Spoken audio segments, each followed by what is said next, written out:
13 বলে 26 রান, বল হাতে ভয়ঙ্কর জাদুকর রিশাদ হোসেন যেন বাংলার রশিদ খান।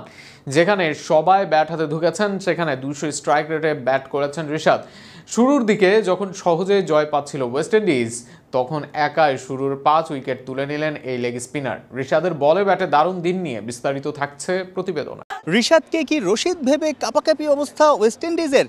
এই তো দিন কয়েক আগে আবুধাবিতে রিশাদ হোসেন টিপস পেয়েছিলেন রশিদ খানের কাছ থেকে। দুনিয়ার সেরা লেগ স্পিনার কাছ থেকে যেই বার্তা পেয়েছেন, যেই টিপস পেয়েছেন, সেটা কিন্তু মিরপুরের 22 গজে দারুণভাবে কাজে লাগিয়ে অসাধারণ বোলিং ফিগার, ওয়ানডের সেরা বোলিং ফিগার তুলে নিয়েছেন ক্যারিবিয়ানদের কাছ থেকে এবং ম্যাচ সেরার খেতাব পেয়েছেন। রিশাদ হোসেন একদম শুরু থেকে, অর্থাৎ টার্গেটে নেমে 208 রানের টার্গেটে নেমে ওয়েস্ট ইন্ডিজ দারুণ শুরু করেছে।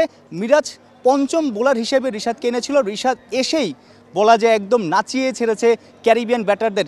স্পেসিফিকভাবে বললে বলা যায় দুজন বাহাতি ব্যাটারকেও রিশাদ আউট হয়েছেন। আমাদের সাধারণত দেখা যায় যে ডানহাতি ব্যাটার হলেই লেগ স্পিনাররা একটু সুবিধা পায়, বাহাতি ব্যাটার এগেনস্টে যেহেতু ভেতরে আসে তখন আসলে ব্যাটাররা সহজে খেলতে পারে। কিন্তু রিশাদ বাহাতি ডানহাতি দুই ব্যাটারদের এগেনস্টেই অসাধারণ লাইন লেন্থ মেনটেন করেছেন। দারুণ স্পিড ভ্যারিয়েশন ছিল, লেগ স্পিনটা ভালো হয়েছে, গুগলিটা ভালো হয়েছে, বলা যায় একদম স্পট অন। এবং মুস্তাক আহমেদ এবং রশিদ খান মিলে রিশাদকে যে টিপস দিয়েছে, যেইভাবে গ্রুমিং করছে, যেভাবে তাকে পরিণত করে তুলছে, সেটা কিন্তু রিশাদ তৈরি হচ্ছে, রিশাদ পারফর্ম করছে বড় স্টেজে এবং রিশাদ বাংলাদেশের জয়ের নায়ক বনে গেছে। শুধু কি বোলিংয়ের আগে একদম ফিনিশিং রোলে ব্যাট হাতেও রিশাদ ঝড় তুলেছেন। অর্থাৎ 13 বলে 26 রান, 200 স্ট্রাইক রেট। রিশাদ বাংলাদেশের এখন 3 ডাইমেনশন ক্রিকেটারে রূপ নিয়েছেন। অর্থাৎ ব্যাটিংটাও পারেন, শেষ দিকে ঝড় তুলতে পারেন, ফিনিশিংটা দারুণ করেন, বোলিং তো ফার্স্ট ক্লাস, ফিল্ডিংও রিশাদ কিন্তু একদম A1। রিশাদ দল পেয়েছে বিগ ব্যাশে এবং সেটা কিন্তু বিপিএলের সময়, অর্থাৎ ডিসেম্বরে। অনেকেই বলছে বিপিএল না খেলে রিশাদ যদি অস্ট্রেলিয়ায় বিগ ব্যাশ খেলতে যায়, বিগ ব্যাশে পারফর্ম করতে পারে, তাহলে তিনি কিন্তু অনেক কনফিডেন্স পাবে। অর্থাৎ বিগ ব্যাশের মতো একটা ভিন্ন কন্ডিশন, অস্ট্রেলিয়ার বিভিন্ন মাঠে খেলা, ভিন্ন ভিন্ন প্রতিপক্ষ, ভিন্ন প্লেয়ার, ভিন্ন কোচ।